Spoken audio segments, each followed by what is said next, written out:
ओम शांति। 12/3/24 की वाणी है। बाबा ने कहा, मीठे बच्चे, डेड साइलेंस में जाने का अभ्यास करो। बुद्धि बाप की तरफ रहे तो बाप भी तुम्हें अशरीरी बनने के लिए सकाश देंगे।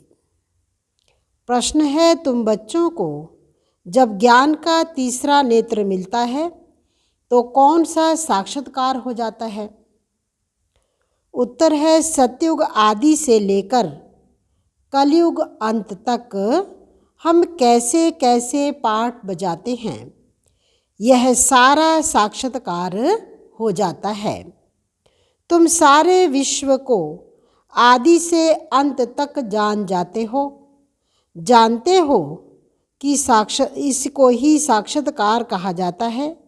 अभी तुम समझते हो कि हम दैवी गुण वाले देवता थे, आसुरी गुण वाले बने, अब फिर दैवी गुणों वाले देवता बन रहे हैं। अभी हम नई दुनिया, नए घर में जाएंगे। ओम शांति। बाप बैठे हैं, बच्चे बैठे हैं याद की यात्रा में। बेहद का बाप तो यात्रा में नहीं बैठे हैं, वह तो बच्चों को सकाश की मदद दे रहे हैं, अर्थात इस शरीर को भुला रहे हैं। बाप की मदद मिलती है कि बच्चों को शरीर भूल जाए, सकाश देते हैं आत्माओं को, क्योंकि बाप देखते ही आत्माओं की तरफ हैं। तुम हर एक की बुद्धि बाप की तरफ जाती है, बाप की बुद्धि व दृष्टि फिर बच्चों तरफ जाती है। फर्क है ना? डेड साइलेंस यह अभ्यास करते हो, डेड साइलेंस का।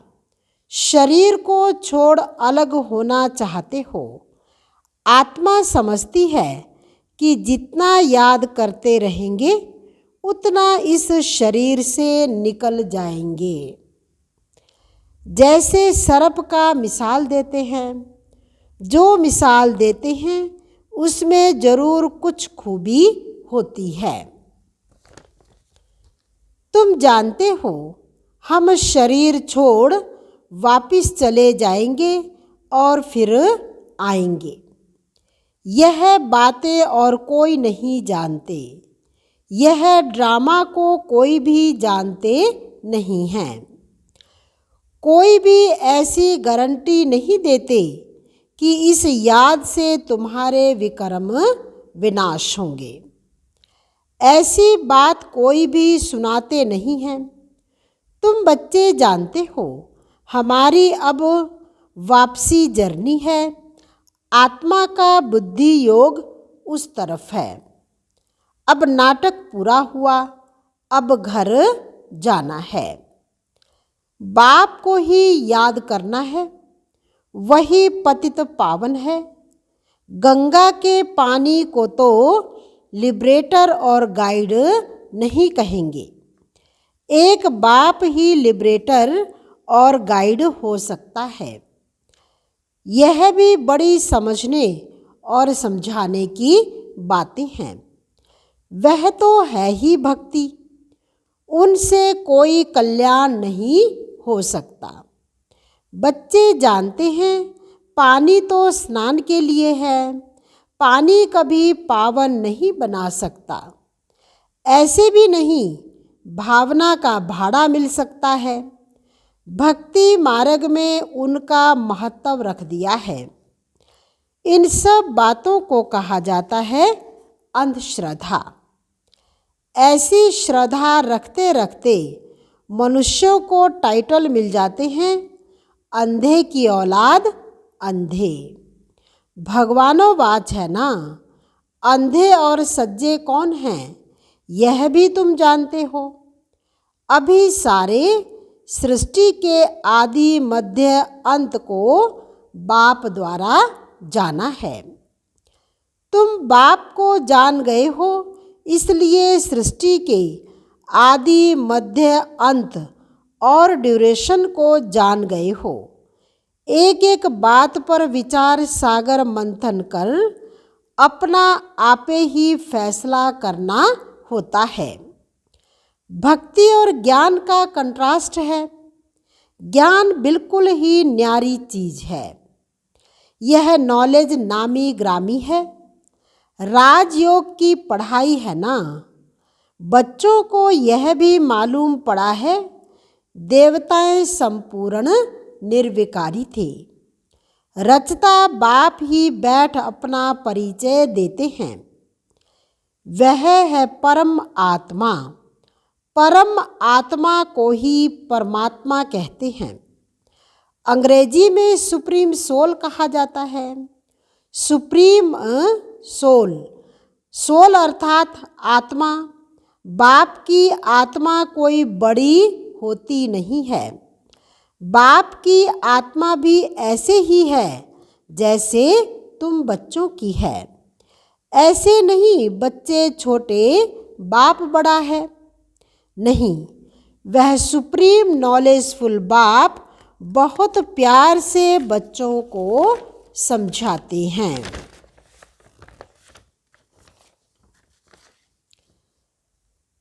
पार्ट बजाने वाली आत्मा है। जरूर शरीर धारण कर पार्ट बजाएगी। आत्मा के रहने का स्थान शांति धाम है। बच्चे जानते हैं आत्माएं ब्रह्म महातत्व में रहती हैं। जैसे हिंदुस्तान में रहने वाले अपने को हिंदू कह देते हैं, वैसे ही ब्रह्मांड में रहने वाले फिर ब्रह्म को ईश्वर समझ बैठे हैं। ड्रामा में गिरने का उपाय भी नूंधा हुआ है। वापिस तो जा नहीं सकते, भल कोई कितनी भी मेहनत करे। नाटक जब पूरा होता है तो सभी एक्टर आकर इकट्ठे होते हैं। क्रिएटर मुख्य एक्टर भी खड़े हो जाते हैं। बच्चे जानते हैं अब यह नाटक पूरा होता है। ये बातें कोई भी साधु संत आदि जान नहीं सकते। बच्चे जानते हैं आत्मा की ये नॉलेज कोई को नहीं है। परमात्मा बाप यहाँ एक बार आते हैं और सबको तो यहाँ पार्ट बजाना ही है। वृद्धि होती रहती है ना। आत्माएं सब कहाँ से आई? अगर कोई वापिस जाता हो फिर तो वह रस्म पड़ जाए।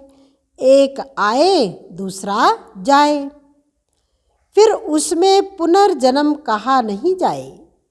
पुनर्जन्म तो शुरू से ही चला आता है। पहले नंबर में है यह लक्ष्मी नारायण।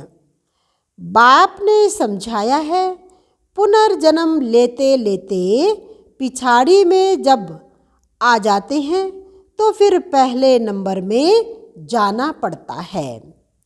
इसमें संशय की कोई बात हो नहीं सकती। आत्माओं का बाप खुद आकर समझाते हैं। क्या समझाते हैं? अपना भी परिचय देते हैं। आगे पता था क्या कि परम आत्मा क्या चीज़ है? सिर्फ शिव के मंदिर में जाते थे। यहाँ तो ढेर के ढेर मंदिर हैं। सतयुग में मंदिर पूजा आदि होती ही नहीं।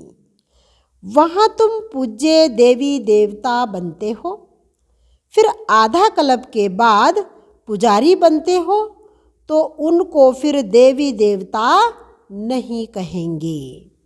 फिर बाप आकर पूज्य बनाते हैं। और कोई देश में यह गायन नहीं है। राम राज्य रावण राज्य अभी तुम समझ गए हो। राम राज्य का ड्यूरेशन कितना है सिद्ध करना चाहिए। यह नाटक है, इनको समझना है। ऊंचते ऊंच बाप है, वह भी नॉलेजफुल है। हम उनके द्वारा ऊंचते ऊंच बनते हैं। ऊंचते ऊंच पदवी मिलती है। बाप हमको पढ़ाते हैं, दैवी गुण भी धारण करने हैं। बच्चे वर्णन करते हैं, आप ऐसे हैं, हम ऐसे हैं। इस समय तुम जानते हो, हमको इन जैसा संपूर्ण निर्विकारी बनना है। बाप को याद करने के सिवाय और कोई उपाय नहीं है। अगर कोई जानता हो तो बताए। ऐसे थोड़े ही कहेंगे कि ब्रह्म व तत्व निर्विकारी हैं। नहीं, आत्मा ही निर्विकारी बनती है। ब्रह्म व तत्व को आत्मा नहीं कहा जाता है, वह तो रहने का स्थान है। बच्चों को समझाया जाता है, आत्मा में ही बुद्धि है। वह जब तमो प्रधान बन जाती है तो बेसमझ बन जाती है। समझदार और बेसमझ है ना। तुम्हारी बुद्धि कितनी स्वच्छ बनती और फिर मलेच्छ हो जाती है। तुम्हें प्योरिटी और इम्प्योरिटी के कंट्रास्ट का मालूम पड़ा है। इम्प्योर आत्मा वापिस जा नहीं सकती। अब अपवित्र से पवित्र कैसे बने, उसके लिए रड़ी मारते रहते हैं। यह भी ड्रामा में नूंद है। अभी तुम जानते हो, यह है संगम युग। बाप एक ही बार आते हैं ले जाने। सब तो नई दुनिया में नहीं जाते हैं। जिनका पार्ट नहीं वह शांति धाम में रहते हैं, इसलिए चित्रों में भी दिखाया है। बाकी और जो भी चित्र आदि हैं वह है भक्ति मार्ग के। यह है ज्ञान मार्ग के, जिससे समझाया जाता है सृष्टि का चक्र कैसे फिरता है, हम कैसे नीचे उतरते हैं। 14 कला से 12 कला होती है। अभी फिर कोई कला नहीं रही है। नंबरवार तो है ना, एक्टर भी नंबरवार होते हैं। कोई का पगार 1000, 1500, कोई का 100। कितना फर्क हो जाता है। पढ़ाई में भी कितना रात दिन का फर्क है। उस स्कूल में तो कोई नापास होता है तो फिर से पढ़ना पड़ता है। यहाँ तो फिर पढ़ने की बात ही नहीं, पदवी कम हो पड़ती है। फिर कभी पढ़ाई होगी ही नहीं, एक बार ही पढ़ाई होती है। बाप भी एक बार आते हैं। बच्चे भी जानते हैं, पहले पहले एक ही राजधानी थी। यह तुम किसको भी समझाएंगे तो मानेंगे। क्रिश्चियन लोग साइंस में भी बहुत तीखे हैं और सब उन्हों से ही सीखे हैं। उन्हों की ना तो इतनी पारस बुद्धि ना पत्थर बुद्धि होती है। इस समय उन्हों की बुद्धि कमाल कर रही है। साइंस का प्रचार सारा इन क्रिश्चियन से निकला है, वो भी सुख के लिए ही है। तुम जानते हो, इस पुरानी दुनिया का विनाश तो होना ही है। फिर तुम शांति धाम सुख धाम चले जाएंगे। नहीं तो इतनी सब मनुष्य आत्माएं वापिस घर कैसे जाएं। साइंस से विनाश हो जाएगा। सब आत्माएं शरीर छोड़कर घर चली जाएंगी। इस विनाश में मुक्ति अंदर मर्ज है। आधा कल्प मुक्ति के लिए ही मेहनत करते आए हैं ना। तो साइंस और क्लैमिटीज, जिसको कुदरती आपदाएं कहते हैं, वह भी होनी चाहिए। समझाना चाहिए, यह लड़ाई निमित्त बनती है मुक्ति धाम में ले जाने के लिए। यह भी होनी चाहिए। समझना चाहिए, यह लड़ाई निमित्त बनती है। इतने सबको मुक्ति धाम जाना है। तुमने भल कितनी भी मेहनत की, गुरु किए, हठ योग सीखे, कोई भी मुक्ति धाम जा ना सके। इतने साइंस के गोले आदि तैयार हुए हैं। समझना चाहिए, विनाश जरूर होगा। नई दुनिया में तो जरूर बहुत थोड़े होंगे, बाकी सब मुक्ति धाम में चले जाएंगे। जीवन मुक्ति में तो पढ़ाई की ताकत से आते हैं। तुम अडोल अटल अखंड राज्य करते हो। यहाँ तो देखो, सब खंडों के टुकड़े टुकड़े हैं। बाबा तुमको अटल अखंड सारे विश्व की राजधानी का मालिक बनाते हैं। बेहद के बाप का वर्षा है, बेहद की बादशाही। यह वर्षा कब और किसने दिया, यह किसकी भी बुद्धि में नहीं आता है, सिर्फ तुम ही जानते हो। ज्ञान का तीसरा नेत्र आत्मा को मिला है। आत्मा ज्ञान स्वरूप बनती है। सो भी ज्ञान सागर बाप से ही बनना पड़े। बाप ही आकर रचता और रचना के आदि मध्य अंत का नॉलेज दे रहे हैं। है भी एक सेकंड की बात। सेकंड में जीवन मुक्ति, बाकी सबको मुक्ति मिलती है। यह भी ड्रामा बना हुआ है। रावण के बंधन से सब मुक्त हो जाते हैं। वो लोग विश्व में शांति के लिए कितनी मेहनत करते हैं, यह सिर्फ तुम बच्चे ही जानते हो कि विश्व में और ब्रह्मांड में शांति कब होती है। ब्रह्मांड में शांति कहा जाता है, फिर विश्व में शांति और सुख दोनों रहते हैं। विश्व अलग है और ब्रह्मांड अलग है। चांद सितारों से परे है ब्रह्मांड, वहाँ यह कुछ नहीं होता। उनको कहा ही जाता है साइलेंस वर्ल्ड। शरीर छोड़कर साइलेंस में चले जाएंगे। यह तुम बच्चों को भी याद है। तुम इस समय वहाँ जाने की तैयारी कर रहे हो और कोई भी जानते नहीं। तुमको तैयारी कराई जाती है। बाकी यह लड़ाई तो कल्याणकारी है। सबका हिसाब किताब चुकतू होना है। सब पवित्र बन जाएंगे। योग अग्नि है ना, अग्नि से हर चीज पवित्र होती है। जैसे बाप ड्रामा के आदि मध्य अंत को जानते हैं, वैसे तुम एक्टर्स को भी ड्रामा के आदि मध्य अंत को जानना है। जानने को ही साक्षात्कार कहा जाता है।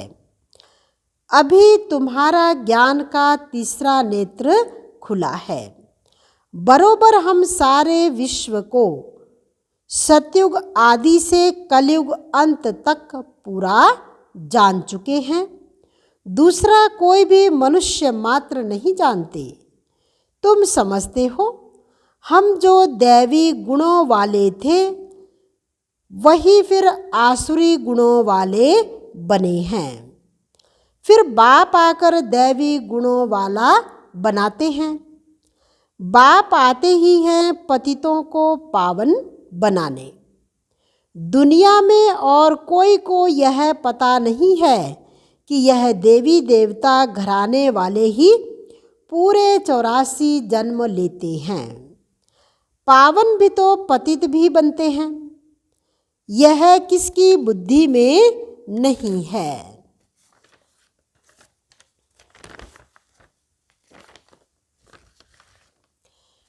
अभी तुम समझते हो यह तो जड़ चित्र है, एक्यूरेट फोटो तो उन्हों का निकाल न सके, वह तो नेचुरल गोरे हैं। प्योर प्रकृति से शरीर भी प्योर बनते हैं, यहाँ तो इम्प्योर हैं। यह रंग बिरंगी दुनिया सतयुग में नहीं होगी। श्री कृष्ण को कहा जाता है श्याम सुंदर। सतयुग में है सुंदर, कलयुग में है श्याम। सतयुग से कलयुग में कैसे आते हैं तुमको नंबर 1 से लेकर मालूम पड़ा है। श्री कृष्ण तो गर्भ से निकला और नाम मिला, नाम तो जरूर चाहिए ना। तो तुम कहेंगे श्री कृष्ण की आत्मा सुंदर थी फिर श्याम बनी, इसलिए श्याम और सुंदर कहा जाता है। उनकी जन्म पत्री मिल गई तो सारे चक्र की मिल गई। कितना रहस्य भरा हुआ है जिसको तुम ही समझते हो और कोई नहीं जानते। तुमको अब नई दुनिया नए घर में जाना है। जो अच्छी रीति पढ़ाई पढ़ते हैं वही नई दुनिया में जाएंगे। बाबा है बेहद की सारी दुनिया का मालिक, सभी आत्माओं का बाप। बाप को मालिक कहा जाता है, यह पढ़ाई है। इसमें कोई संशय व प्रश्न नहीं उठ सकता।